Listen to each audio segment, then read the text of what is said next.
But just to give everybody a visual about the 6 players that are in true contention for those top 4 spots, let's go ahead and look at the standings one more time. Obviously, when we take a look at how things have shaken out so far, it's going to be great.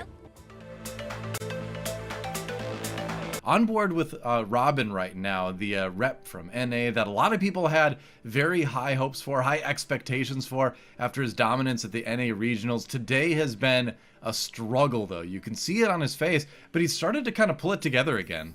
So he's got a chance. Yeah. Some of these early item slams. So go ahead. We've been talking a lot about how players have different styles. Robin has come in with a very clear style. He favors the Aphelios and the Draven comp. You can see it with his item slams. These items can work on either champion. You can see it in his roll downs. That's usually what he's looking for. The game he won, he was playing a Draven, or excuse me, the Aphelios. And so, like, that's the style he wants to play, and he's just going to lean into it. And that's what we're seeing from a lot of these top-level players, is they're not necessarily comfortable with every comp in the game. They're comfortable with a few that fit their style. He'll make the adaptation that likely doesn't involve Aatrox keeping that belt.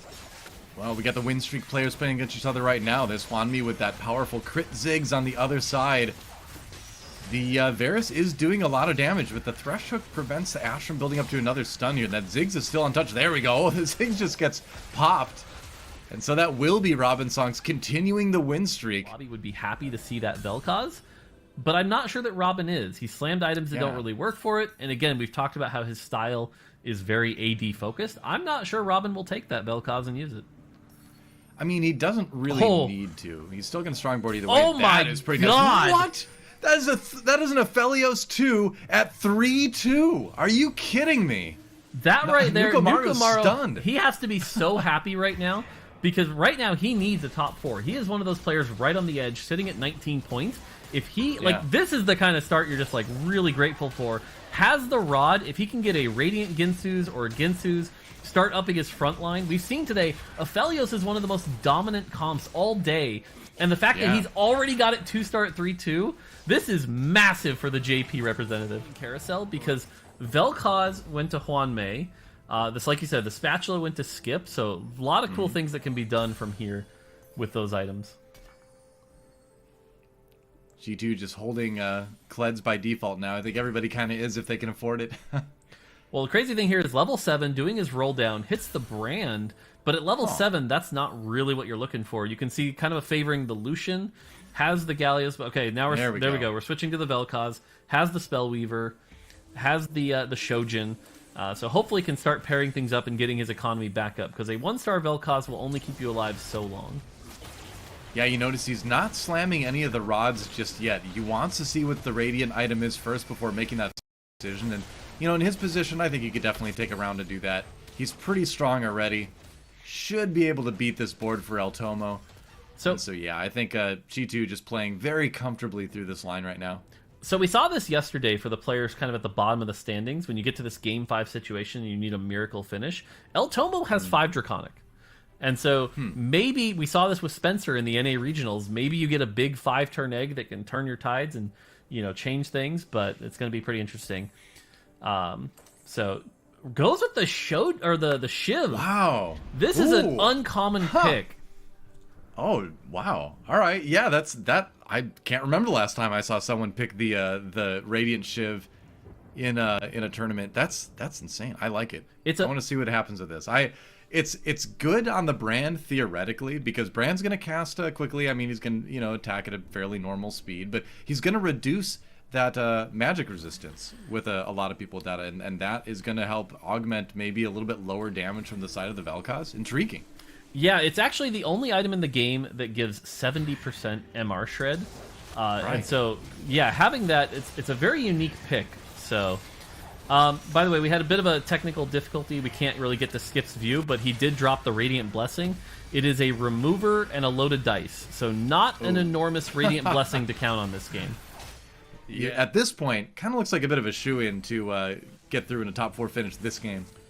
Yeah, I don't want to count everything before they've hatched or whatever, but... Don't want to cast or curse them, but Nukamaro, Robin, and Hwanmi are all part of that group right now that really need a good finish today, and so they've got to be happy with their position, but they do have to hold it. And wow, we can see Hwanmi here already has the Lucian 2 with the crit build, which is widely considered one of, if not the best Lucian build. Does not have the 6th Sentinel, though. Lucian right now very tied to that 6th Sentinel. It really ups his power a lot, giving him that initial 90% attack speed. And so we'll have to see if he can slam that. Also looking for a better 3rd item here. So, right. He's that better shield as well. At least he does have the Banshee's Claw to keep that Lucian a little bit more safe. But now he's going up against Nukumaru's Felios. Ooh, and it gets does that get stun. knocked. Oh, yeah, big stun. Oh. And like we talked about, the crowd control is really... Can he cast one more time? No, not quite. It was close, but the Lucian just barely got the damage in time. Right.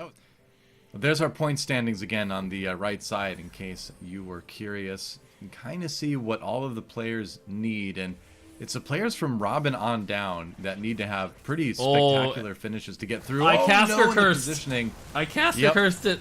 No. You said it. That Vel'Koz is in the perfect position for G2 to murder this board. Goodness. Oh, the Heimerdinger. I'm so sorry. You had to say it. I did. Heimerdinger did not survive. Oh, Meanwhile, Mbappe in 8th. Oh my god. This changes everything, because now he's at 25 points, which barely made it yesterday. But again, if we see some of the top get a lot of points, for example, if Nukumaru takes 1st, that's 27.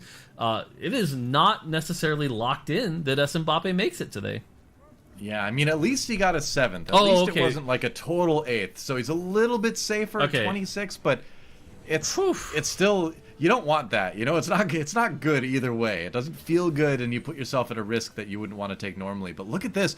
Nukumaru, 2 Aphelios away from Aphelios 3, and if he hits that, could be one of the things that could secure him a lobby win. But that said, he's going up against a scary Kled right now. I think we're going to have to check in on Robin, because the thing that worries me is he had that early Akshan, which probably locked him into the Aphelios Ranger comp with Akshan. But there are 7 Aphelioses on this board, which means I'm guessing Robin, who's been on the decline since then... Robin finally wins a round, though. And so that gives him a chance. Juan May, though, is now the next one who's on the edge. Juan May really needs to step it up here. This is getting really close, and now we're getting down to that wire where, again, every position matters. And here's what... Okay, Robin went Draven. He got away from the Akshan. Really impressive to not get baited. Yeah. Really happy to see this. Is the only Draven player in the lobby. Has 6 of them. Props to Robin for not getting baited here. I love this play. Yeah, Robin's a smart player, and that can happen sometimes where you find that early Akshan. You can get a little bit of tunnel vision that it's like, oh, this unit is so good, I need to rely on this, but... You just need to get to a point where you realize that you have to adapt to what the other people are playing in the lobby, and he's doing exactly that. I want to call out Dudu as well, who's on a win streak and rocketing up there as well. Look at this Vel'Koz positioning. This Vel'Koz positioning is so smart. This is so really going to wreck Robin. Yeah. Oh, but the Diana saves! The Diana! Maybe save the day. We'll see if the... Yeah, it did. Wow, that Diana totally bailed Robin out. Emblem. So... Not exactly the most helpful thing for him ever, to say the least. That's going to be a point of concern. But right now, Nukumaru, the player from Japan, trying to be the 3rd singular player from Japan to make it to the final lobby. They've done it every time we've done Worlds for TFT, which is incredible when you think about the fact that they can only send 1 representative each year. Remember, too, that Nukumaru... Juan May with Lucian 3. Juan May with Lucian 3. We've got multiple 3-star forecasts. That means that Robin might be able to hit that Draven as well. As the pack gets thinned out, it gets easier to hit those 3-stars. This is bad for Robin. Dear. This is real bad for Robin. Very bad. He didn't hit the Draven 3 yet. That might be it for Robin. That might be it for NA here. Oh, it's so much damage. And Robin knocked out in potentially 6th place. We'll see if anyone else... No one else gets knocked out. And Liquid Robin out in 6th place. That is going to almost certainly be the end of his tournament, and that is a heartbreaker, being the only player to not hit that 3-star forecast. A rarely seen item chosen these days. That Viego positioning, too, is going to be very important. Think he can do it more? Unfortunately, I don't think he can. Like, the lobby's just so stacked against him. I think this is definitely the weakest comp in the lobby. Does have the 3 Ironclad 4 Knight, which will help a little. If this Jax can ramp up, he might have a shot. It's really going to depend. Oh, if this... Oh, he Zephyrs it, though. Nope. I was going to say, if he could get the Viego on the Aphelios, maybe there was a shot here. But unfortunately, I think with this casts, that's a lot of dead people. He's gonna take out the Lee Sin. You know, the attack speed slow on from the Lee Sin might do it. Jax gets in the back. He's on the Aphelios, but no, the cast comes through. Oh, but wait, the Viego's still there. If he can cast, again, the Aphelios comes through first, and that's gonna send Dudu out. But he's in third. He's in third over Skip. He beat Skip. Yeah, Skip. Yeah. I don't think Korea made it here. It's gonna be close, but I don't think so. I think you're probably right, Mort. But we'll wait to see what the final tally is like. But I got a feeling you called that one. So it's gonna be Aphelios 3 versus Lucian 3 here at the end. What a way to end the day. 2 3-star forecasts. Banking on the Aphelios here. It's all going to come down to this Diana placement. This Diana placement is going to be big. We see the hot switch. Try to get them on the other side. But again, the Diana positioning is perfect. Yep, that's right.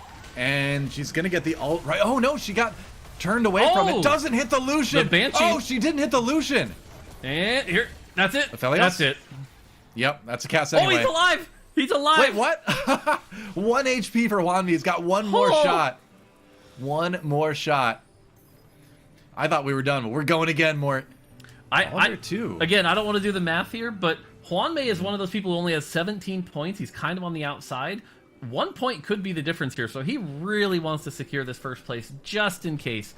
Again, my math could be off, but just get that extra point. Try to get it over Nukumaru here. I mean, we talked about the mid-20s being the cutoff on the last couple days, right? And if a first place for Hwanmi would be 25, so he'd be right there. Did he get the Diana in the right spot? She's jumping over. Oh, She runs back towards the middle, though. She didn't get to the Lucian. She's not going to hit it again. The Aphelios gets the time to cast. Oh, now she gets back there, though. This is going to be close. Aphelios is down. Yeah, Aphelios is down. Rakan heals the Lucian, though, and that's going to be a Lucian win. Lucian's got it. I think so. That's right. That is huge for Hwanmi. Yeah, Hwanmi absolutely psyched with that. Knocks out the player from Japan. The player from Japan, Nukumaru, we believe has already made it through. But Hwanmi, who needed that first place, needed all 8 of those points, he gets them, Mort.